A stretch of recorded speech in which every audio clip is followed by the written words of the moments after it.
Just looking at an article in the Sun newspaper, which is by no means my paper of choice, but with my journalism course, I need to get an insight to all papers, including those I don't like. Um, anyway, that's not here or there. What I want to talk about is their piece on the BBC license fee. Now, you probably see where this is going. The Sun, obviously, and the BBC aren't going to align, but the Sun was reporting on the fact that 2021, the license fee won't be decriminalised despite the efforts of Tory backbenchers. And these aren't new efforts, these are efforts that have been going on for a long time. Um, I think of all BBC issues, the license fee issue is probably even more contentious than the perceptions of bias.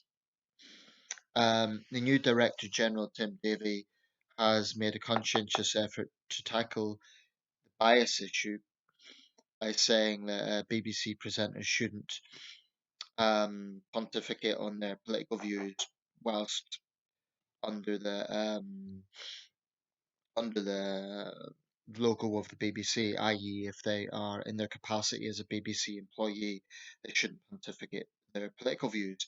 Um, and I know some BBC people like Gary Lineker have rebuked that. Um, I think the license fee is something that the BBC establishment has utterly failed to understand. Um, so apparently, according to the Sun, in 2018, which I guess would be the nearest year that they have for figures, 5 people went to jail for not paying their TV license fee. Now, I thought I'd double check this, so I came across a site called Cord Cutters, which apparently I was a little bit suspicious of because, I always have question marks over sites I've never heard of. But apparently, this is a site that sort of teaches people how to get streaming services on network television. Anyway, they have a report. Their founder's a guy called Or Gorham, and just read out a bit of this. The government's discussion around TV license fee evasion and its ramifications continues, as Culture Secretary Oliver Dowden says the decriminalisation of the fee would send a signal that it's acceptable not to pay your television licence. Well, already I have issue with that because I think you can still have a deterrent without making it a criminal offence. You can make it a civic offence with a fine, and that's a deterrent. People don't want to get fined, and yet not make it a criminal offence. Um, so I think that's a very flimsy excuse by Oliver Dowden. I don't know how recently that is. I assume it's with these recent consultations about whether to change legislation or not. But the BBC's excuse is even more, frankly, insufferable to me.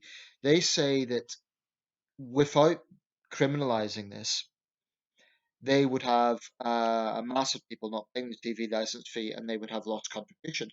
Well, obviously, if thousands of people don't pay the £157 a year, they would lose. I recognise that. Um, but I am not convinced that it has to be a criminal offence. I think you can still make it a civic offence and fine people if they don't pay up. Um, but I think it's particularly galling when BBC presenters and executives are getting ever fatter pay packages. Um, I just think they just don't grasp the optics of it, and it feels like a David and Goliath situation because this is a very powerful organisation. BBC, in my opinion, still haven't quite grasped how much of the public see them. I think their popularity, while still strong, has probably waned over the years. And I think that the Savile scandal probably was a big turning point in some ways. I think what the public saw with that was an arrogant, elitist organisation that was protecting their own to the detriment of innocent people, in this case, the victims that he abused. Now, it might sound like that's kind of digging up old news. I'm not sure that it is. I think it's all about optics.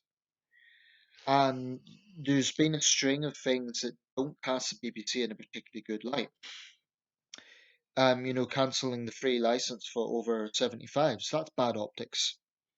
The Savile cover up is bad optics, and they might have apologised, but the damage goes very, very deep, and I'm not sure that they entirely grasp that. And the license fee issue, I know the BBC has no control over our justice system, but they aggressively push this license fee issue. And what do the public see? The public see rapists and terrorists and violent thugs getting out of jail early, or in some cases not going to jail at all, whilst people who don't pay the TV license can potentially go to jail.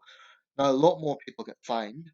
A lot more. Apparently, in 2018, the figure was, and again, this is going from Cordbusters, their source.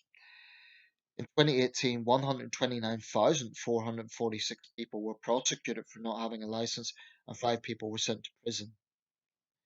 Now, 5 out of 129,000 is obviously very little, but I say that's 5 too many. I don't think a single person should be jailed for not paying their license. Not one. Even if they're stubborn. If they never pay, fine them. Keep fining them. But it's the principle of it. People should only go to jail for violent offences and for repeat theft of, for example, small businesses. I do not believe that someone should be going to jail for not paying a TV license for a very powerful, very wealthy organisation. And yes, I know it's a public service, but you can't tell me that when BBC executives and presenters like Zoe Ball, it's nothing personal against her, but just as an example, her salary is £1 million a year. I mean, that's 5 times higher, actually 6 times higher than the Prime Minister's. I mean, the BBC just don't seem to grasp the optics of this. And Tim Davie, he's new on the job. Time will tell what sort of impact he has. So far, I'm not overly convinced he's going to be radically different. Somewhat heartened by his stance on the bias issue, but he continues to aggressively push for keeping the criminal prosecution of non-license fee payers. And I think it's a David and Goliath situation. Now, to be clear, I'm not saying people shouldn't pay their license. I always do, because obviously I don't want a fine. Um, and I believe, for what it's worth, that the BBC at its best is probably the best. I think it still has world quality content. But to me, this is kind of a festering sore that the BBC doesn't grasp. And I think they don't understand that to many people, rightly or wrongly, they come across as liberal elite who've never been north of the M25. And maybe that's an exaggeration, maybe that's the wrong perception. But I really do think a lot of people see it that way. So I think anger and resentment that the BBC will grow. I mean, they spend a lot of time talking about diversity. What about diversity of opinion? So I find myself quite angry, actually, to be honest, at their arrogance. And it's a sense of powerlessness because people can complain about it, but they have to pay the fee. And what can they do about it? The Conservative Party, their backbenchers have been unable to change the situation, apparently due to consultations. Now, that to me shows the power the BBC has, and in my opinion, it's an abuse of power. I mean, these BBC executives and presenters on £1 million a year and close to that, they are perfectly okay with a pensioner going to jail because they haven't paid their TV license. And it might be a very small minority of cases with repeat offenders. I still say it's wrong.